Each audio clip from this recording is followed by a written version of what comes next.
only works about 4 productive hours per day.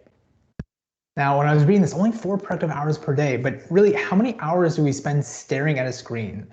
And what I realized in reading this was it's not about finding more time in the day, but it's looking at how we can better use the time we have. And so over the next 90 minutes, we're going to be looking at different time management habits that will help you prioritize more effectively. So we'll be looking at ways some of us might be coping with a new routine that might have been disrupted.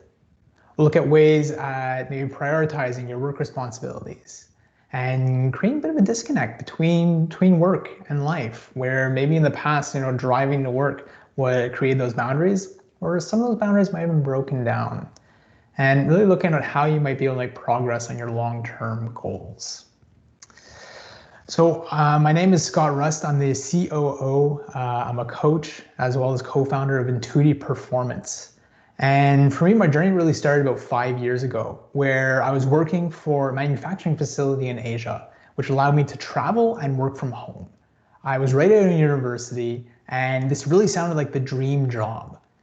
Until a few weeks into this job, working from home and being completely independent and autonomous, I realized I had a lot of bad habits that are kind of holding me back. I found it really easy to procrastinate, to take a 2-hour lunch, and found it challenging to actually accomplish the tasks I set out for myself each and every day. And so in that moment, after a couple of weeks, I decided, okay, I could either coast by and this job probably wasn't going to work out, or I'd have some changes I'd have to make. And so I started looking at the latter. I said, well, what are some changes that I might be able to make that would allow me to succeed in my position? And so I made a list that maybe a lot of us have written at some point in our lives. I was going to get up early, I was going to start working out, I was going to eat healthier, I was going to manage my time better and write down all my goals and really just go for it and just take action and do these things. But doing everything all at once, I quickly failed. So looking back at this list, I decided, well, what is one thing that would have an impact on everything else? And I decided, well, if I could wake up early, it would give me more time to do all these other things I was looking to accomplish. And after 4 months, I finally made waking up early a habit. And what it really showed me was the power of behavior change. That you can actually change the way you do things if you work at it consistently enough. And so this really opened up my eyes to how I might be able to make other changes in my life. And really did a deep dive on understanding what are self-management skills? What are the role of habits play in our daily life? And is it just time management, or is there more to it than just that? So who else here has thought, I just need more time in my day? Now, I know that's what I thought at first as well, but I quickly figured out that I was wrong. Kind of came back to what I needed really was using my time more effectively. And so I bring this up so that we're all on the same page. And that's why I'm here today, to be able to share with you some time management habits that'll help you prioritize your day. Imagine waking up every morning, knowing exactly what your day is going to look like. You have your highest payoff tasks set out. You're managing your work responsibilities and projects. You finish the day with an ability to disconnect with less stress and anxiety. Bringing the day to an end, feeling like it was a success. So I'm just going to jump in here and share the PowerPoint slide with everybody. And I would encourage everyone just to find the chat. And what we're going to be doing is we'll be utilizing the chat to answer any questions or anything that might be coming up throughout the presentation. So I recommend that you refer to the chat for giving your input, making this a little bit more interactive. So let's take a look at the workshop overview here. So we're going to be together, it's about 8:08 Eastern, so we have about a little less than 90 minutes together. And instead of having me stand up here and speak to you virtually for the next 90 minutes, I'd like to make this as interactive as possible. And so write down your questions. I'll leave some time at the end to answer those, and really leverage and utilize the chat box for any input that you might be able to provide based on your own experience. And so let's take a look at the topics for today. The first part, we're going to look at the importance of habits and the role they play in your daily life. Next, we'll be looking at how you might be able to optimize not only your time, but optimize your whole day. And lastly, actually create a commitment plan that you can leave after this 90 minutes with an action plan to move forward with that you'll actually start being able to implement on a day-to-day basis. So before we jump into the first section here, I just want to take a moment and just refer to the chat. See, does anybody have any questions, or is there anything coming up so far?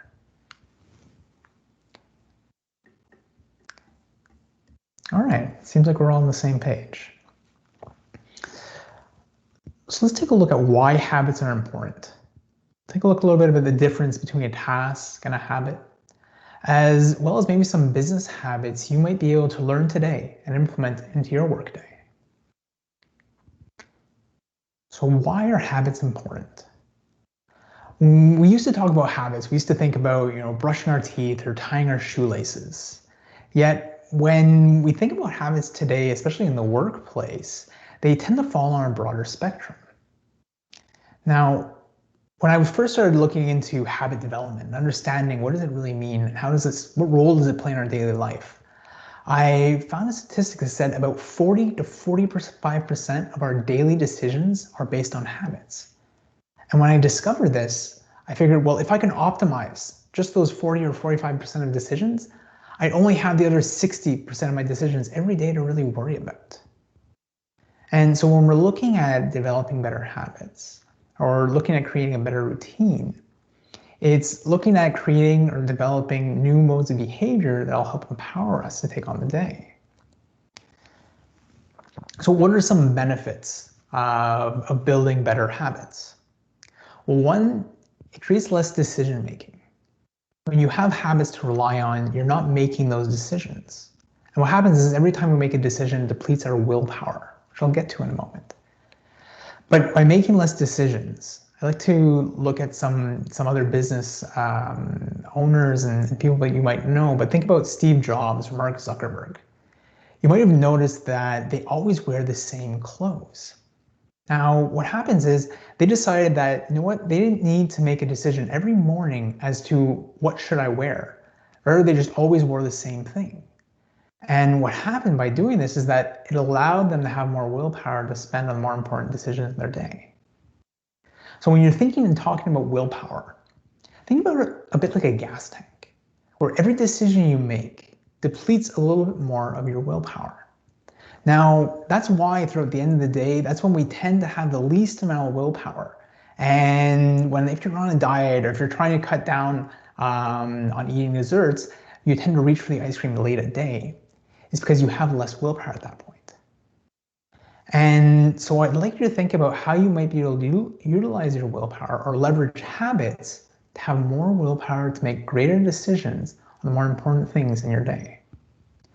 Secondly, having habits helps create structure and routine, which becomes much more easy and predictable and can actually create greater comfort in taking on the day, especially during such uncertain times.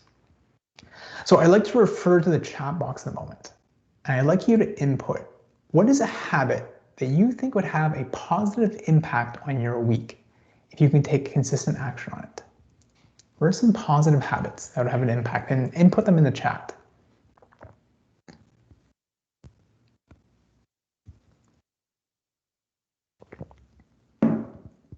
We have Daniel here who says exercising first thing.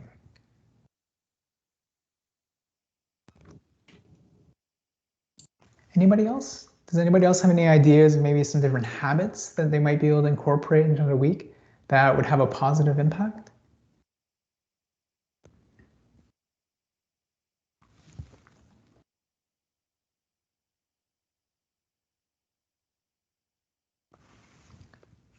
Going to bed early, having a consistent sleep schedule, taking a walk each day. Okay, cooking or eating healthy foods. Yeah. All right, so we have a pretty good idea of what are some positive habits that might have an impact on our day.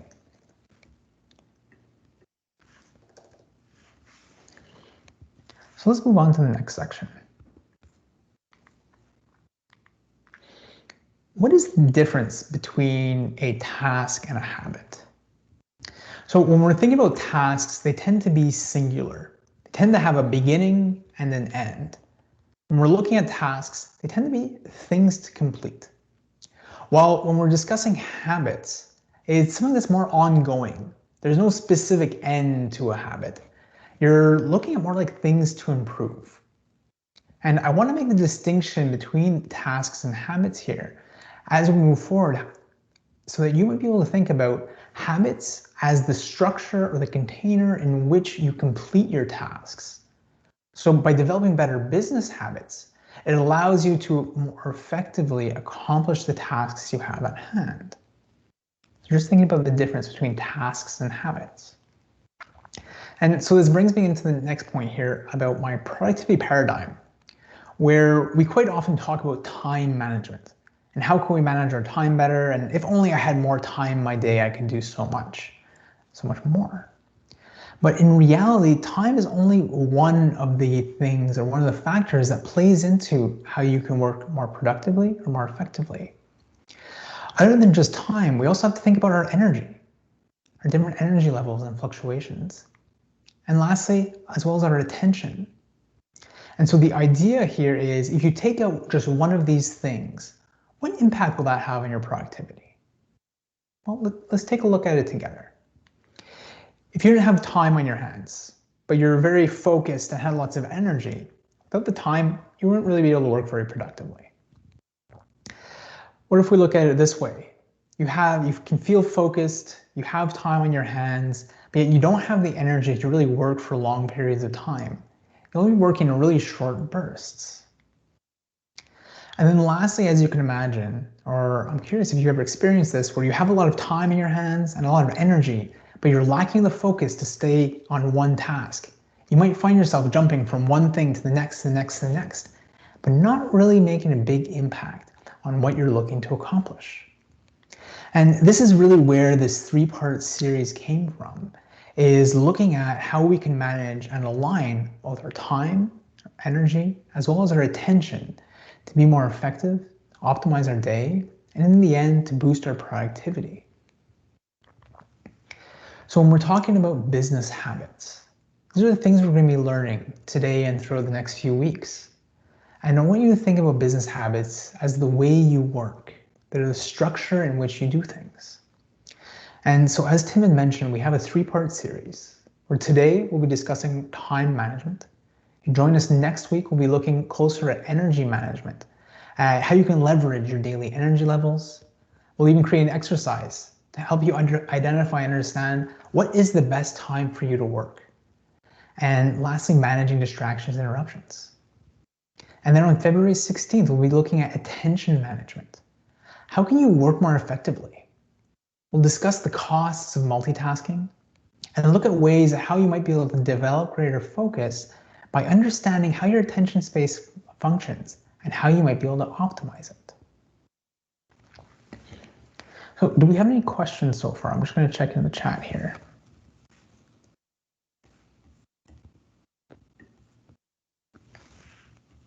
Okay, it seems like we're all on the same page so far.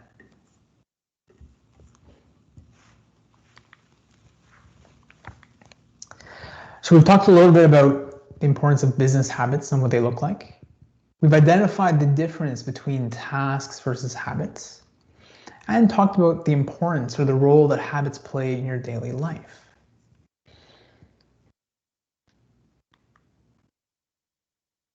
So now let's take a dive into our topic for today around time management.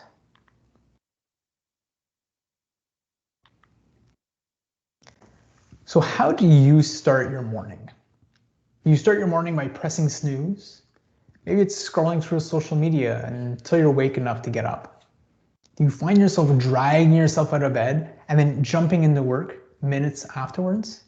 Or worse, checking emails before even getting dressed? So what studies show is that how we start our morning actually sets the tone for the day. So when you're thinking about how you start your morning, think about creating maybe a little bit more space in your routine. By developing a routine, you provide some space to be more predictable, and it creates systems that you can actually rely on. And so we touched on I heard a few comments around some different habits that would positively impact the routine, whether it be going for a walk, getting enough sleep.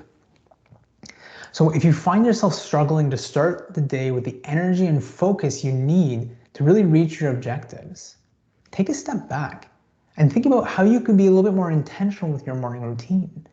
And maybe use that time to really plan as to what the rest of your day is going to look like. Look at setting up your morning that can help you optimize the rest of your day. And we'll take a look at some different tools or tactics that you might be able to implement as we continue to move forward.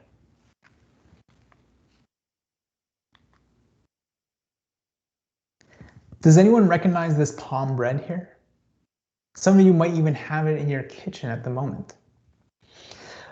So this palm bread is really significant for me, where back in grade 4, I remember I used to have a peanut butter and jelly sandwich every lunch.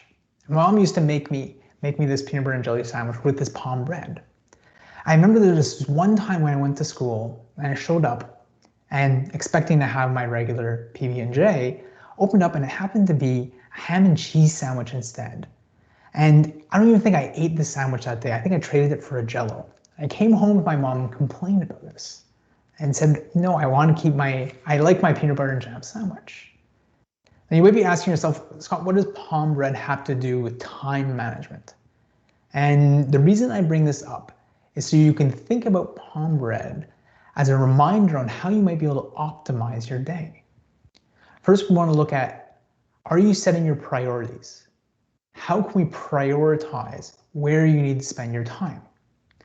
Next, we'll look at, how organized are you? Do you actually have a clear vision as to what your day is going to look like?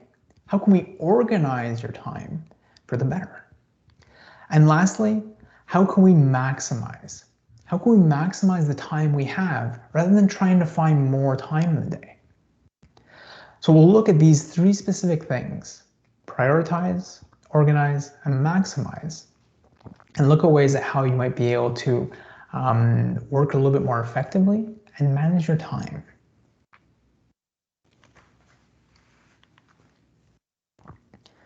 So I had a client who I recently took on probably 3 or 4 months ago, Tanya. She's a recruiting consultant for Huawei, and she was transitioning from working in the office to home. And what happened was she was finding it challenging to prioritize her work and avoid distractions. She also had a 5-year-old at home, which probably didn't help things. So what we did in working together is we created a plan. We looked at ways and identified how she can identify what her highest payoff tasks were for that day. We created space in her calendar for interruptions rather than trying to plan the day from beginning to end. And so what she said in working together is that by incorporating the tools that we discussed, she went from succeeding in stress to succeeding and enjoying herself. Now, how does that sound to you? So if you're looking to prioritize, we're going to look at the difference between primary versus secondary roles and where you should be leveraging your time. We'll also look at the difference between important and urgent tasks. And lastly, the difference between action over emotion and how you can focus on that which will help you achieve your objectives.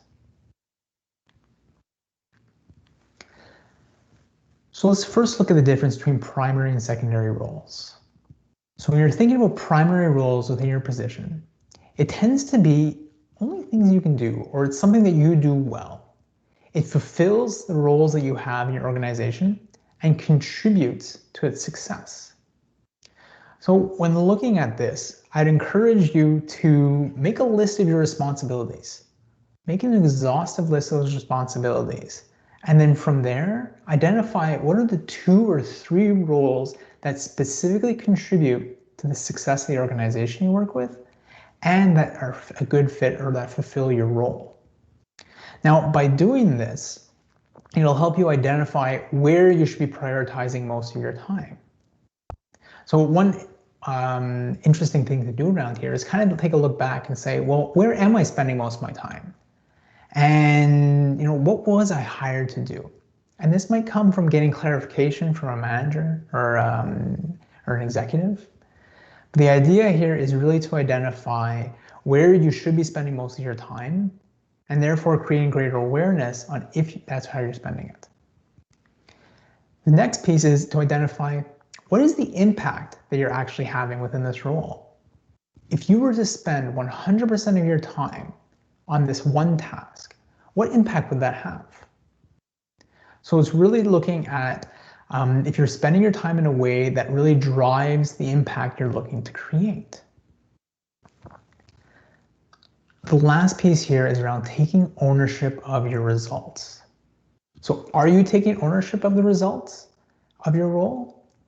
And when we look at the importance of ownership, it's about taking responsibility for the success or failure of any of the tasks you might be doing. So despite outside economic or even people factors, taking ownership is coming from a place of no excuses. And by taking ownership, it's not looking towards your manager to take on the brunt of the work or to offer up solutions, but rather coming up with solutions on your own and maybe offering them opportunities to be able to choose from those solutions.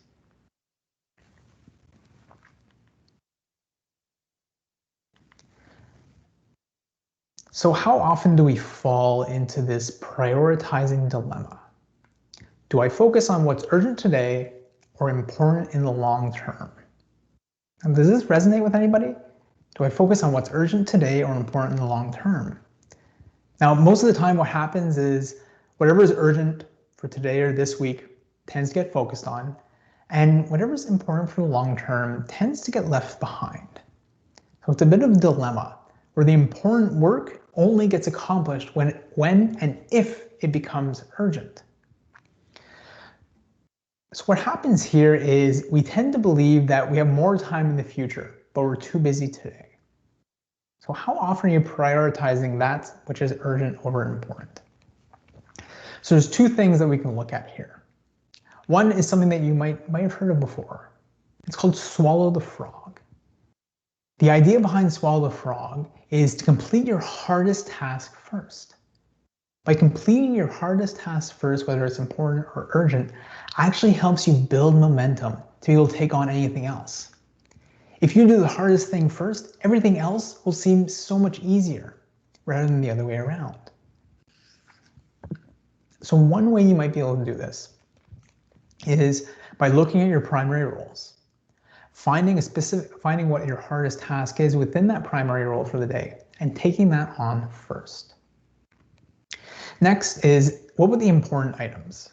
The important things that we tend to push off until they become urgent or they just never get done. Well, the idea there is to block off time in your calendar. It's what I call a business focus period.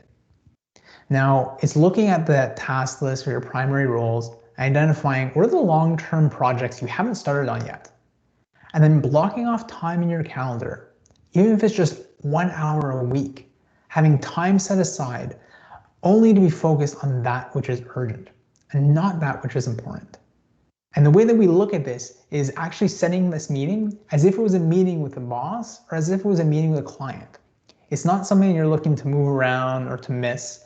It's really prioritizing this time to be able to focus on the important items that come up, because the urgent ones always tend to get in the way or come up first. And I think one way that's really great in terms of identifying or being able to prioritize your tasks is looking towards the Eisenhower Matrix. So Dwight D. Eisenhower said, what is important is seldom urgent, and what is urgent is seldom important. So what he did was he actually created this graph or this matrix. It's a really powerful and efficient tool in managing your priorities. So the Eisenhower Matrix that we'll be taking a look at here actually creates quadrants to help you identify where you should be spending your time. So we'll take a moment. As we see on the left-hand side here, this would fall into non-urgent items, and on the right, urgent items. Well, if we're looking towards the top, these would be the important items, and the bottom, the non-important items.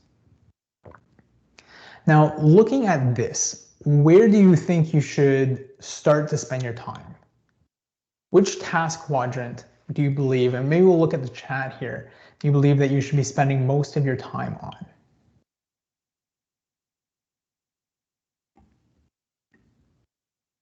I'll take a moment just to check in on the chat here.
All right, sorry about that, guys. Seems like we had some technical difficulties. I think we were referring to the Eisenhower Matrix here, and that which is important and urgent, you're correct, is the first quadrant. And I was just curious to get your input as to what do you believe is maybe the second quadrant? If you're looking to identify where should you prioritize your time next, where does that show up for you? And if you can just input it in the chat.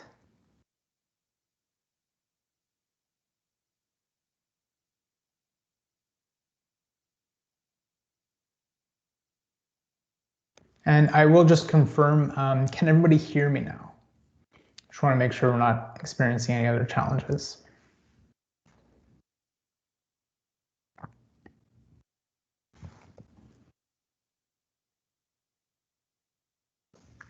Perfect, thank you. So that's right, the next one is actually the non-urgent and important tasks. So the idea here is that, we should always be focusing as much of our time as possible on the important items, whether they be urgent or non-urgent.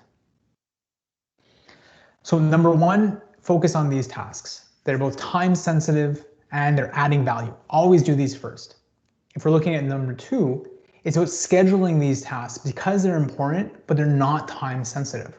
So by putting these in your calendar or maybe working on these as your business focus periods will allow you time to actually move forward on them.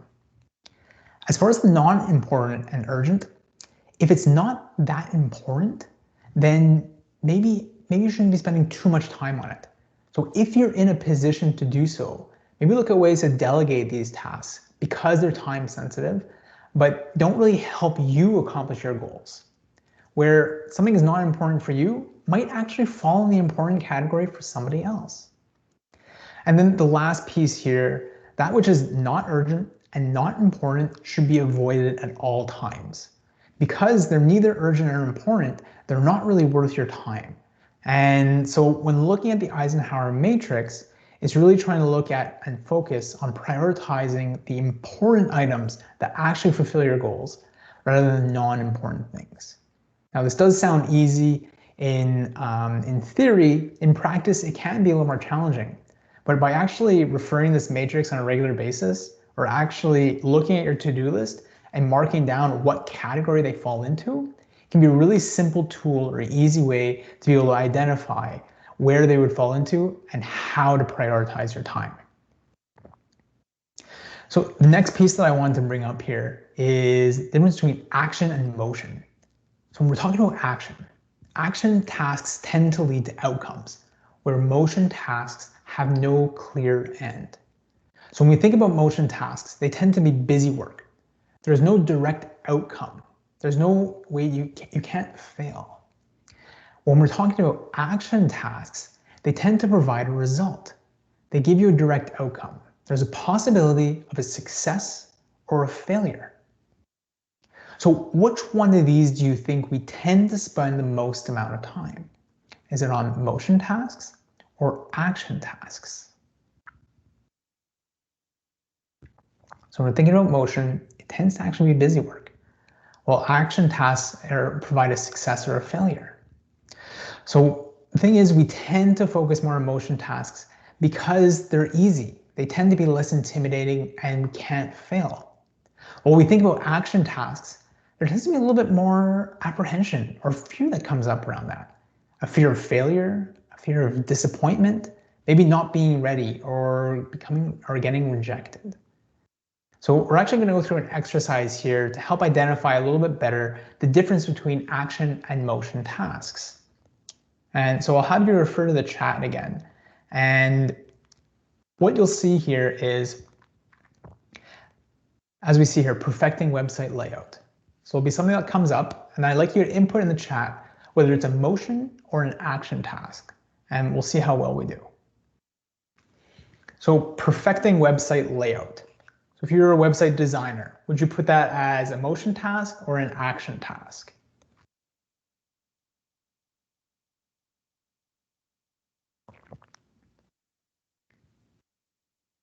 That'd be motion task or action task.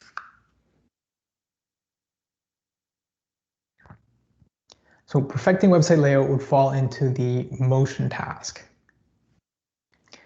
What about submitting it for review? What if you're submitting the website layout for somebody to review or for your client to review? So that would be an action task. What about when we're looking at customer analysis? Would that be motion or action? And feel free to input it in the chat. So action or motion.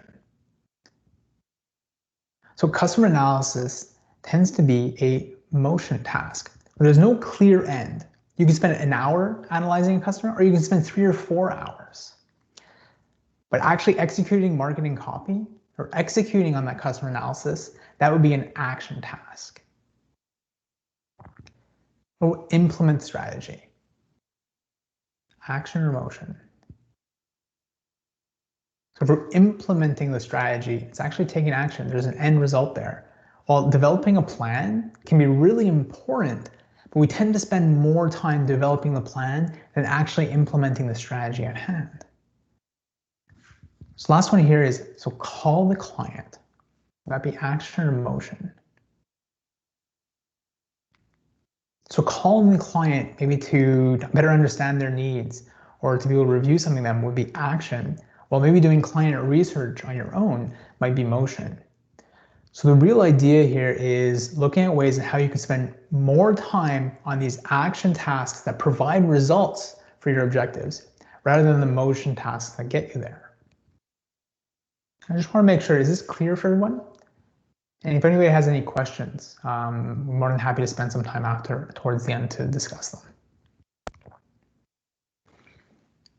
So the next piece we're going to look here is organize. So when we're looking at organizing, it's, are you reacting or are you setting intention for your day? And how realistic are you with your to-do list? Are the things that you're set out to do? Are your timelines accurate? How often do you actually complete your to-do list each and every day?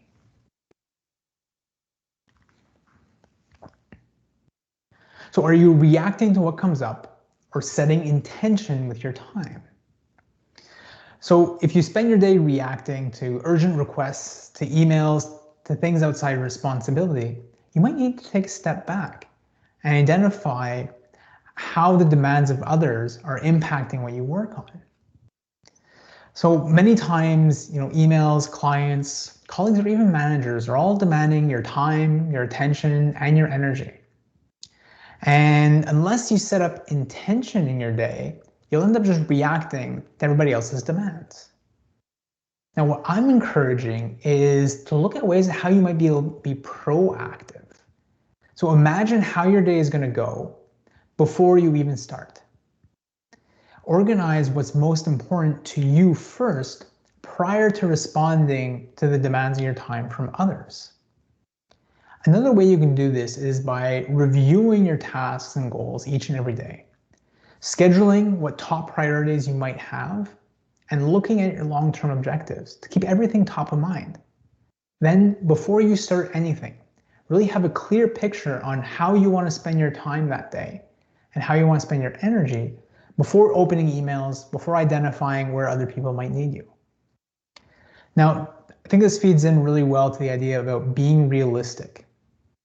So a study showed by VitalSmart said about 60% of workers have more than 60 personal and work-related tasks to accomplish each week, with 15% of people having almost 100.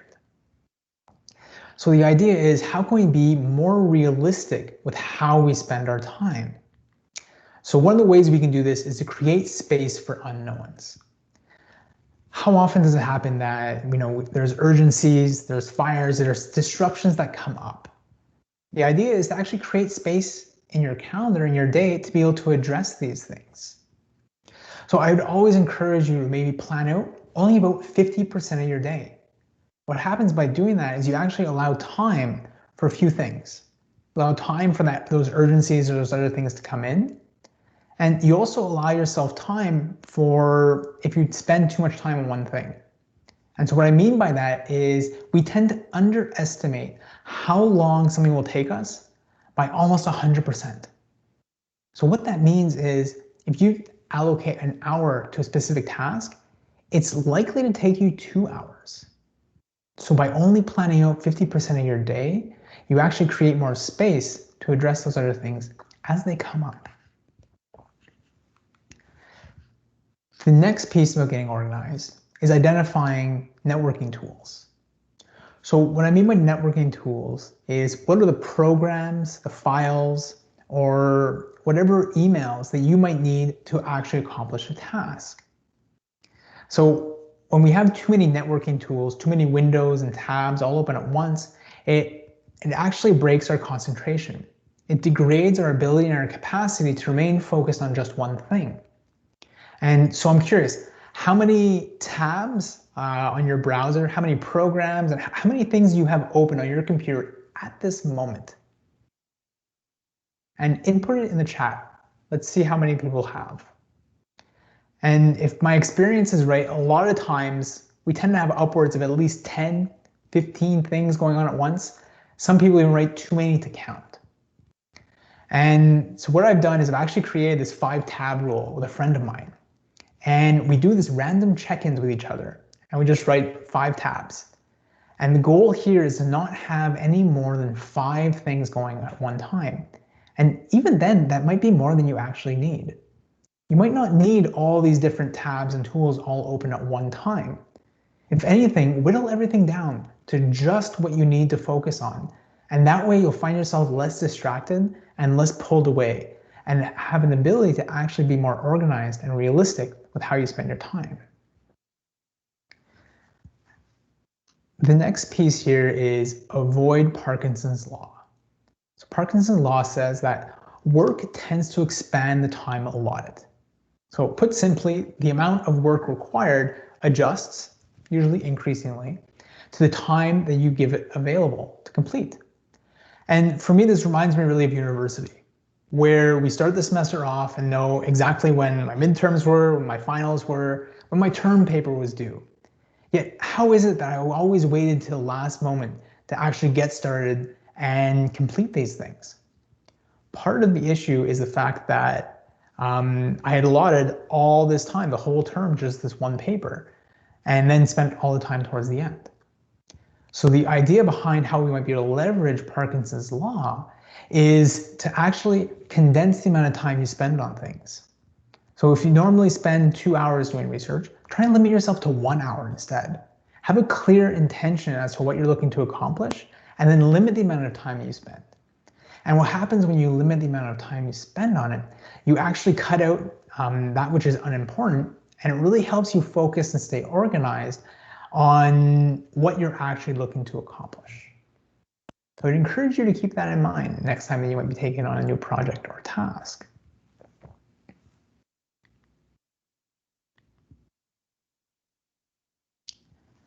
So we're looking at maximizing our time. There's three things that come up, and I've created two acronyms here. The first we'll be looking at is MADE. The second is PEER. And lastly, we'll be looking at ways at how you might be able to disconnect at the end of the day.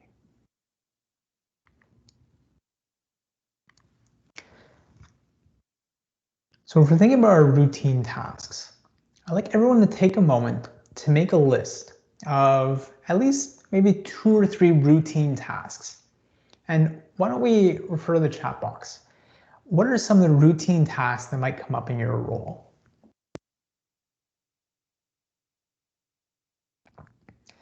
So think about these routine tasks. They're things that come up either on a daily basis or a weekly basis. And if you were actually able to save, even if it was only 10 minutes on that task, every day that would add up over time. So what are some routine tasks that make up your day?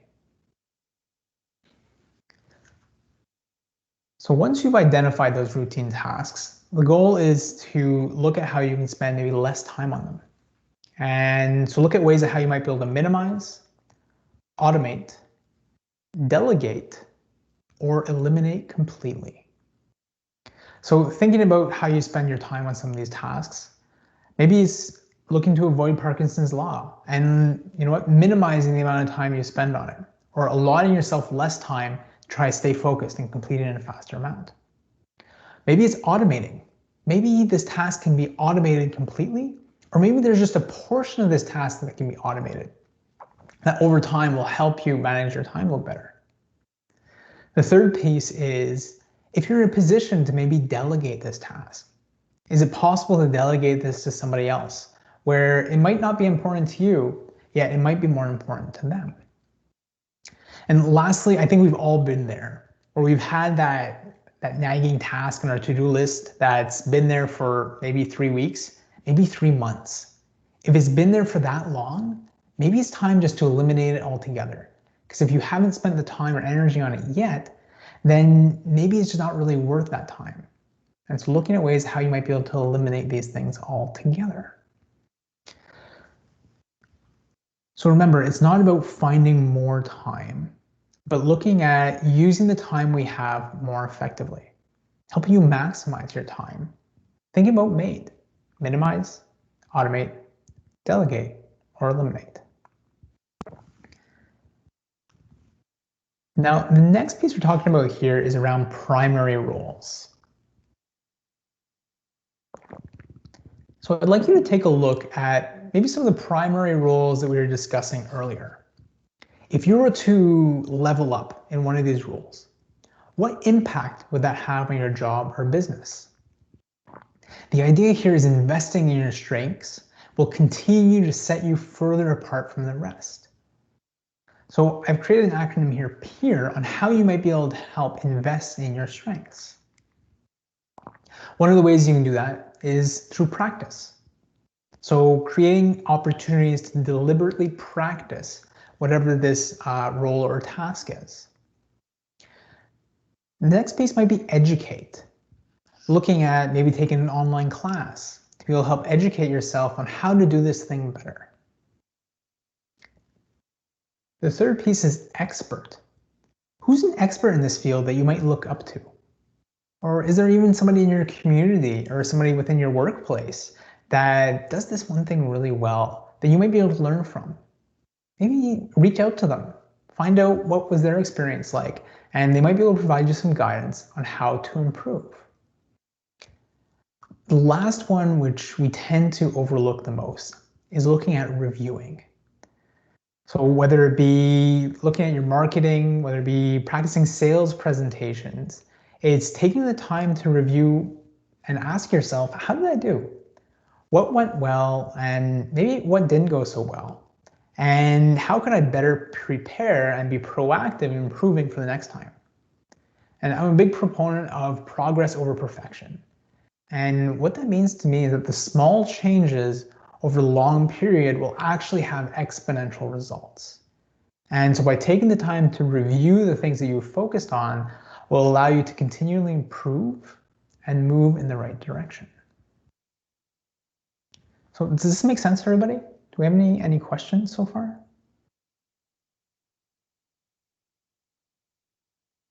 Okay.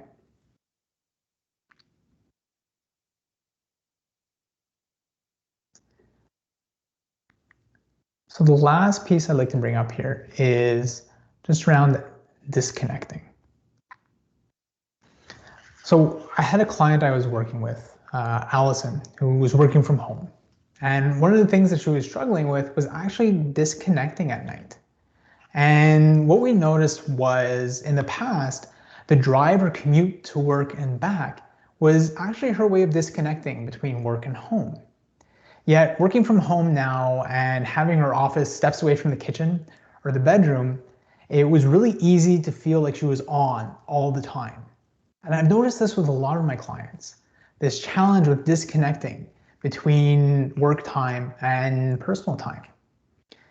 And so if you found this as well, what we actually did was we started looking at how can we create a clear end to the workday. Where in the past that commute back home might have been that clear end, but today shouldn't have that anymore. So what we did was we developed an end of day ritual that allowed her to disconnect. And what happened was she ended up saying that this really helped change everything. She told me that she couldn't stress the impact this was having. She was accomplishing the same amount of work each week, but she was ending the day feeling like it was a success rather than feeling like it was overwhelmed. So does this resonate at all with you? So the purpose of this is starting to create a bit of an end of day ritual. And one of the ways that I do this is actually taking a couple minutes just to answer a few questions. One of them is acknowledging, what did I accomplish today? Too often we can do so many different things throughout the day that they easily get overlooked. When we take a moment to actually acknowledge all the things that we worked on and the progress we made, we can use that as motivation to help keep moving forward. So the next question I like to ask is, what will I focus on tomorrow? By taking the time the day before and thinking about what is tomorrow going to look like, and identifying maybe what are my 3 highest payoff tasks for tomorrow. If I was to only accomplish these 3 things, what would those look like? Now by doing this, you're getting a really good visual and planning out your next day. The last piece here is taking a moment to identify what you might be grateful for. Now the thing is, studies have shown that you can't be stressed out while practicing gratefulness. And so by ending your day and practicing to think about not just the big things, but even the small things that you might be grateful for has been shown to be a great way to help reduce levels of anxiety and stress. So think about how you might be able to create your own end of day ritual and what that might look like for you. How you might be able to create something that signifies a clear end to the workday. I'd encourage you, if you're not using a personal laptop, to even maybe put away some of your work stuff. Put away your laptop, or at least put away your working notes and put them aside so you don't see them for the rest of the evening. And just by doing that specific action might help signify the end or even the start of the workday.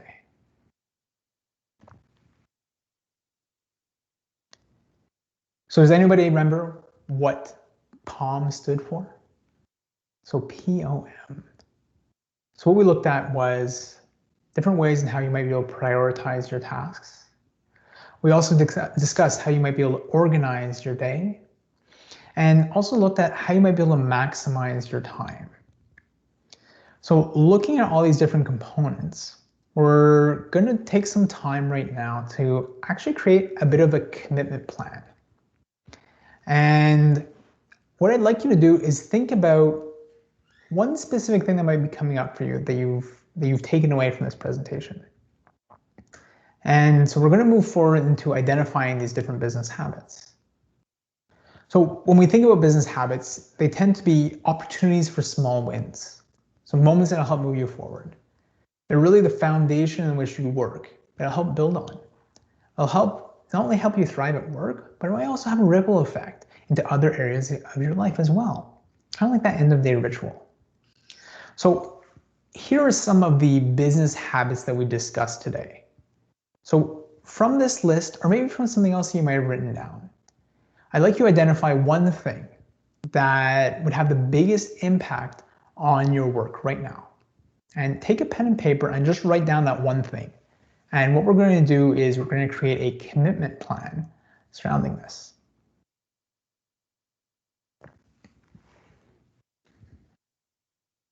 So I'll leave it up here just for a moment.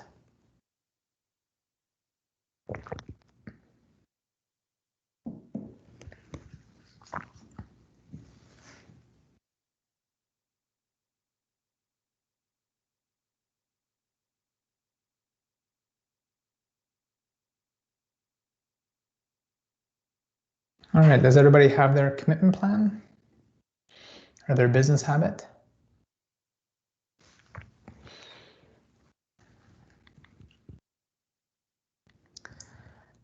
So what we're going to do from here is we're going to refer back to the beginning where we talked a little bit about habits. And I'd just like to discuss a little bit about how you might be able to create new habits. So when we're thinking about developing a new business habit, for example, we first want to look at identifying a specific trigger or a cue that might come up. So when we're talking about triggers, they tend to be or fall into 5 different categories. So one could be time of day.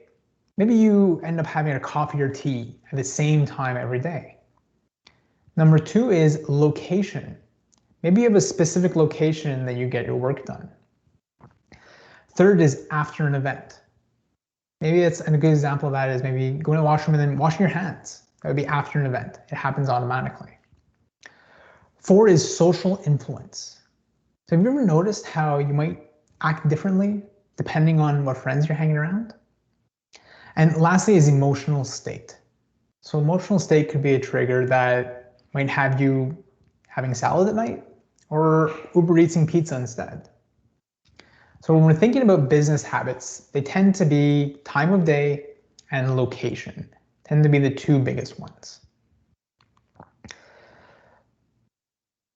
So the next piece after identifying what your trigger is, and we'll actually look at some examples together here afterwards, is identifying, well, what is your current behavior?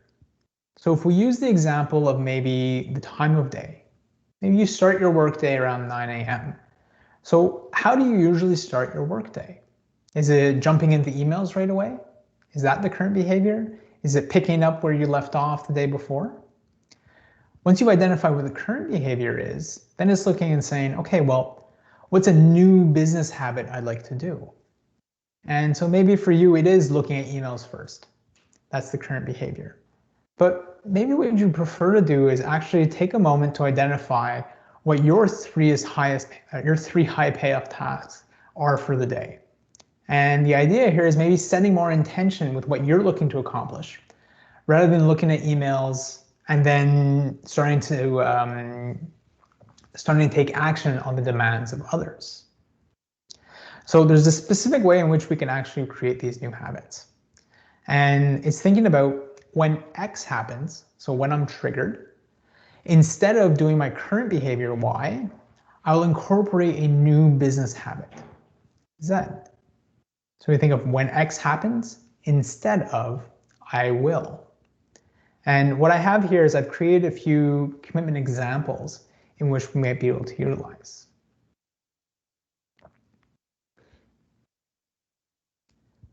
So commitment number 1. So for example, when I start my day, instead of doing what's urgent, I will commit to one important task. So when I start my day, this is the time of day, this is the trigger. Instead of doing what's urgent, which might be your current behavior, it's the new business habit here is committing to just one important task. Let's look at another example together. So commitment number 2. So when I'm planning my day, Instead of scheduling motion tasks, I will prioritize an action task first. So when I'm planning my day, this might be the night before. Instead of scheduling motion tasks, I'll prioritize at least one action task first. Does this make sense?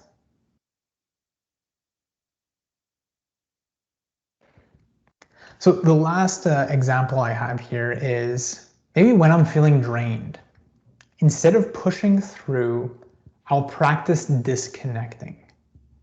So looking at ways of creating some boundaries to help you have the time and the energy to be able to focus. So when I'm feeling drained, instead of pushing through, I'll practice disconnecting.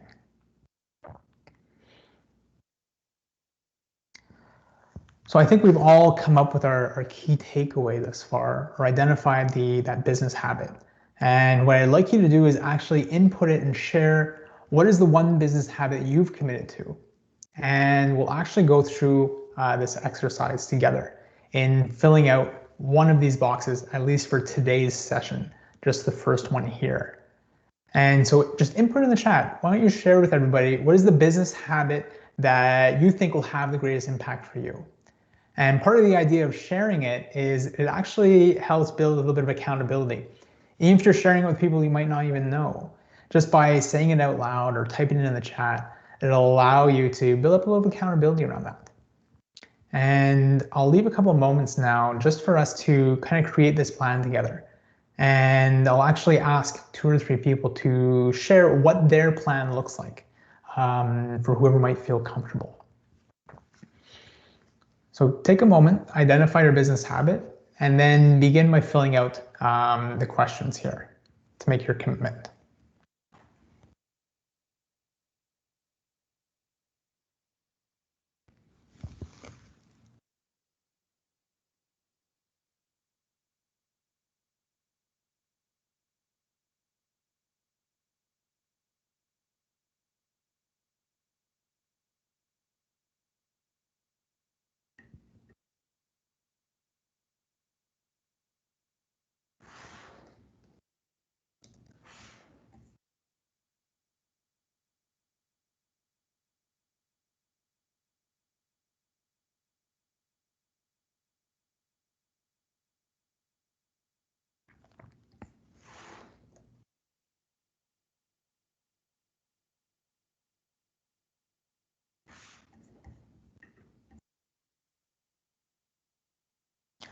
So do we have any questions so far as you're creating your commitment?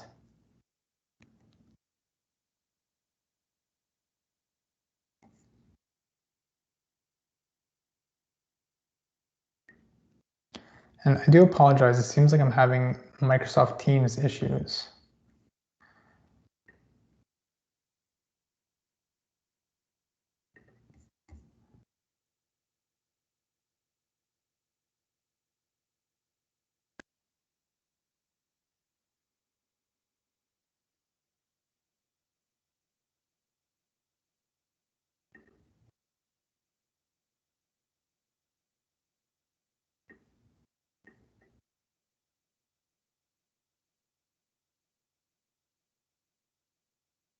So just while everyone's creating their commitment,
Hey Scott, why don't you just try hopping out and coming back in, and that might help, or did you try that yet?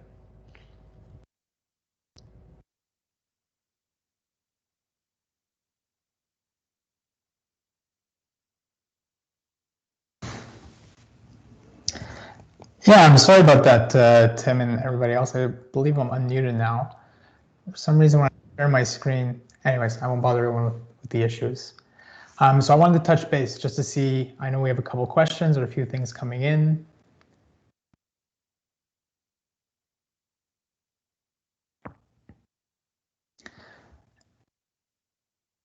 Any challenges or anything coming up around the commitment plan we're looking to create? Or is anybody willing to maybe share what business habit they're looking to take action on?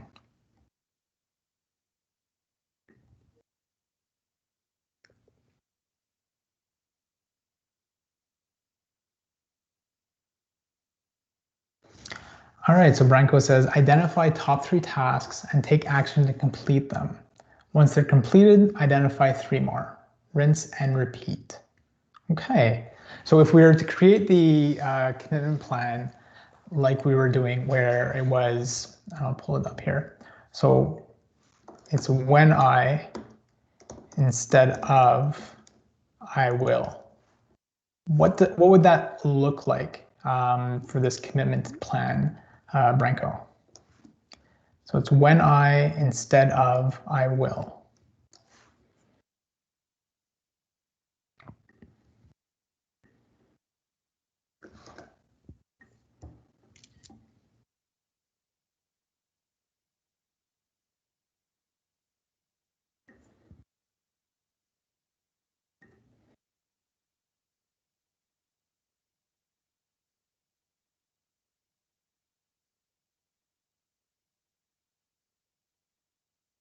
And so Daniel has here, when I feel overwhelmed by all my tasks and on my to-do list, I will identify 3 important tasks instead of just picking one random one to invest my time in. That's more fun than the one I can see. All right, Daniel. So this is a way of identifying or prioritizing what's on your to-do list. And then from there, really prioritizing the 3 most important tasks. So the next thing that's coming up is what might get in the way or what might be challenging about implementing this new business habit.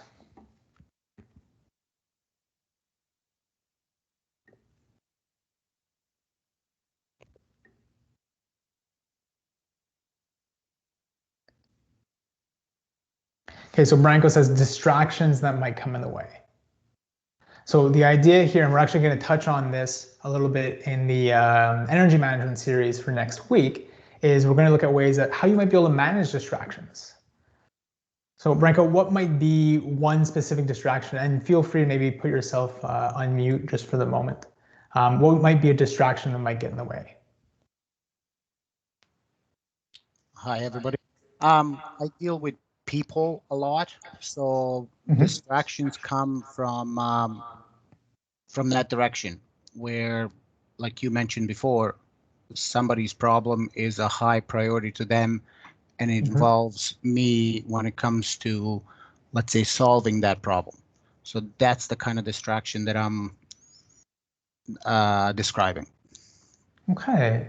So if I heard correctly, then would this be a distraction that you feel is in your control or outside your control? Well, it would be split. Some of it it's outside of my control, but some of it it's definitely in my control. Okay. So I think the idea here is trying to focus on, okay, well, what is within your control?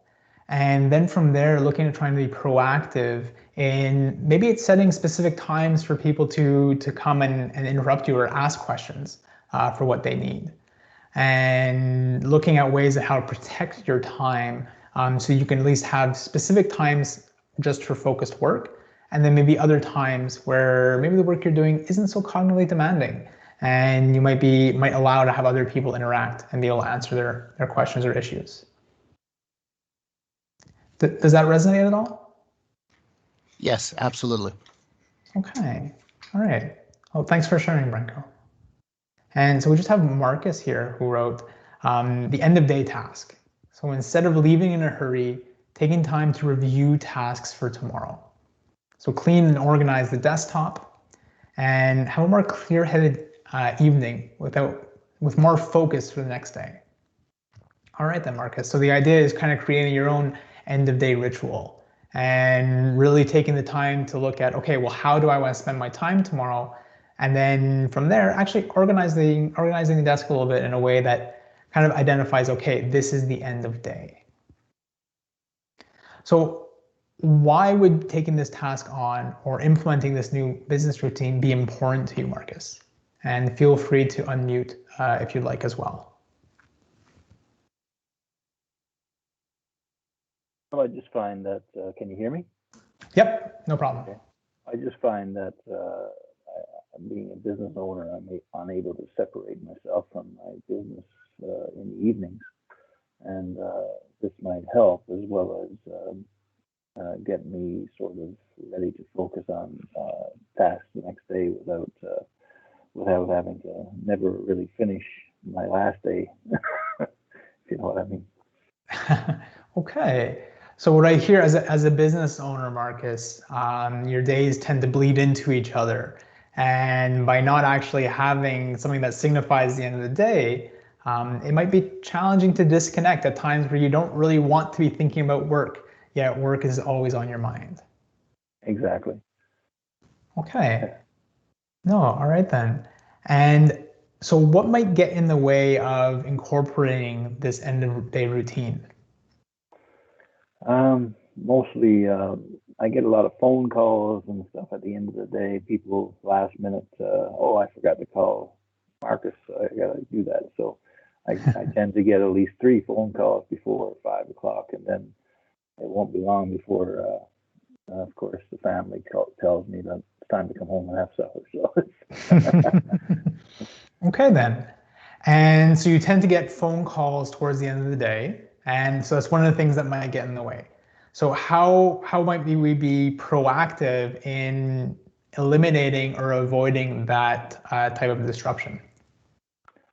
Well, I would say that at a certain time, say 5 o'clock, that I wrap things up and actually take a half an hour to sort of clear my head and review my end of day ritual.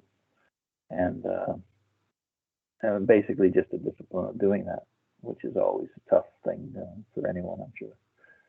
Yeah, no, definitely. And I think you touched on something important. It's easy to talk about it in a workshop like this, where it's, oh, I'll just spend 30 minutes at the end of my day and I'll be good to go. But implementing it can sometimes be more challenging. So how might you make it as easy as possible to spend that time at the end of the day to really clear your head and review what you're looking to accomplish or have worked on throughout the day?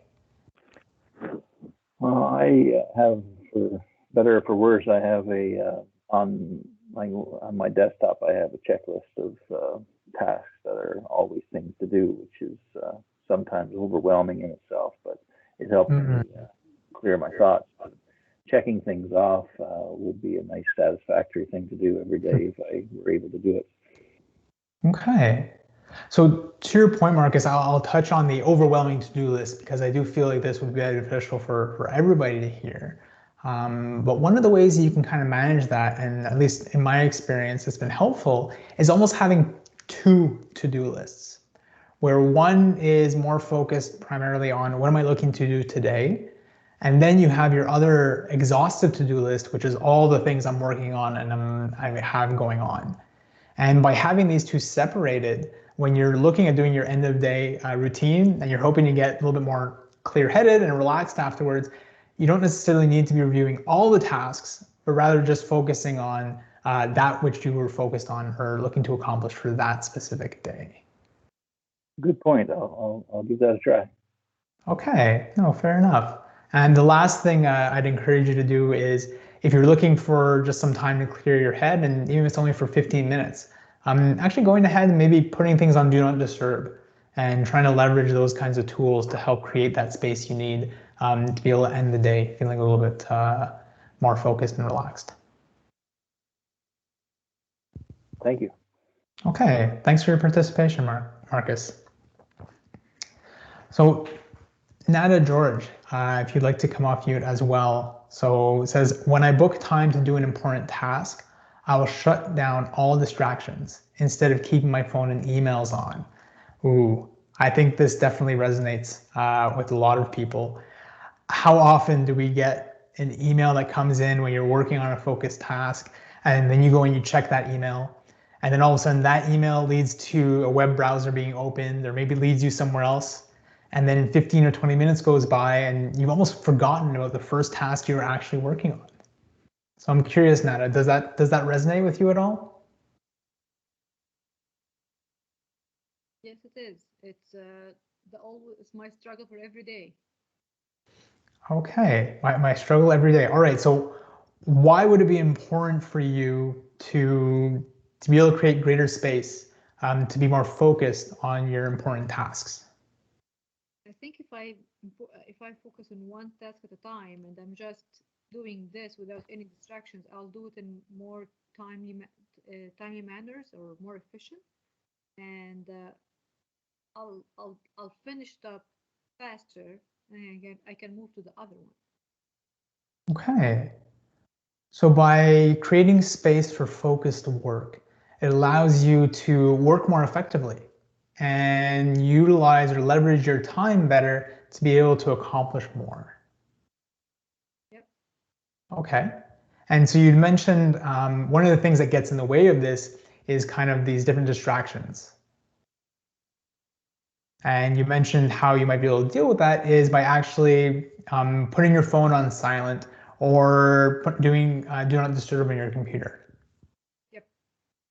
So if we're looking at incorporating just one small commitment around this new business habit, what would that look like? For me, first I'm gonna put my phone on silent, or actually not on silent, maybe out of my sight, so I don't it doesn't vibrate, doesn't feel I see it. And the other thing I'll be committed to is minimize the either to minimize the email windows. Okay. Please shut down the. No, I don't want to shut it. I'll need it, but just minimize it. Maybe that will be helpful. Not to look at it.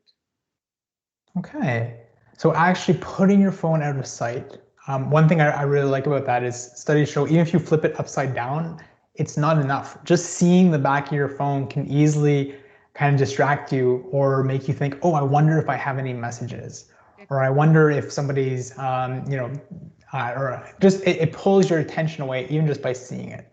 So I really love the fact you said, putting it out of my sight, and then looking at closing down browsers or tabs that might not be related to what you're looking to work on, and just having the networking tools available to you that that actually help, that you're actually focused on for that time. Okay, so I appreciate you sharing that. Thank you. I think we have time for maybe just one more. Was there anybody else that wanted to maybe share their business habit, and we can kind of go through how you might be able to implement this?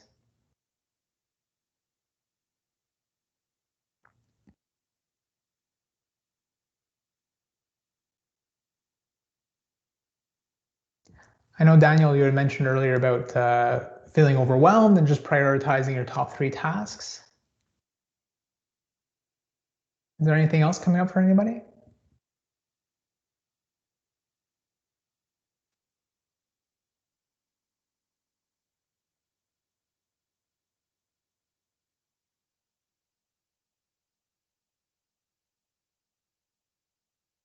Okay, well, there doesn't seem to be anything coming up for anybody else. So what I'm going to do from here is I'm actually going to share a feedback form. And I really wanted to give a big thank you to Tim and the entire team at TechNation for having me. We'll be meeting the same time next week, and we'll be reviewing the energy management. And throughout that presentation, we'll really be looking at how you might be able to manage your energy levels and identify, what is the circadian rhythm, and at what points during the day are you maybe work at your best, and be able to look at ways of how you can leverage that and set up your day in such a way that you're using your high energy level times to focus on cognitively demanding tasks, and then the low energy times for other things that come up. So I'm just going to share in the chat here a feedback form, because I'd love to hear about what you thought about this presentation, despite the technical issues that I do apologize for. But really looking forward to your feedback, not only for myself, but also to help TechNation determine how this resonated with the audience today. So I'll stick around for a couple more minutes. If anybody has any questions, if you'd like to look at the chat, I've shared the feedback form there. And I really hope to see everybody next week. Wishing you a great rest of your Tuesday. Awesome. Thank you so much, Scott, and thank you everybody for attending. Just a reminder that we also have a session on Thursday about how to optimize your LinkedIn interactions. So I'll just put the registration in the chat if you feel like coming to that one. It's a couple hours later in the afternoon, and that'll take place on Thursday, February 4th. So once again, thank you, Scott, and thank you everybody for coming. Yeah, I'll leave it there. Okay, thank you very much, Tim.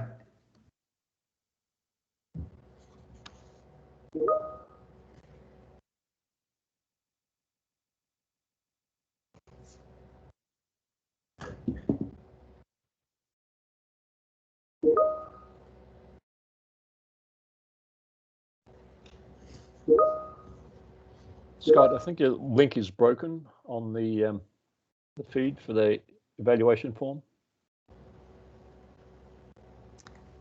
Oh, I do apologize. I think I just shared the other one. Okay. Okay. Oh, this is the other one. Got it. Thank you. Thank you, Phil. Hope to see you next week. Will be. Very well done. Thank you.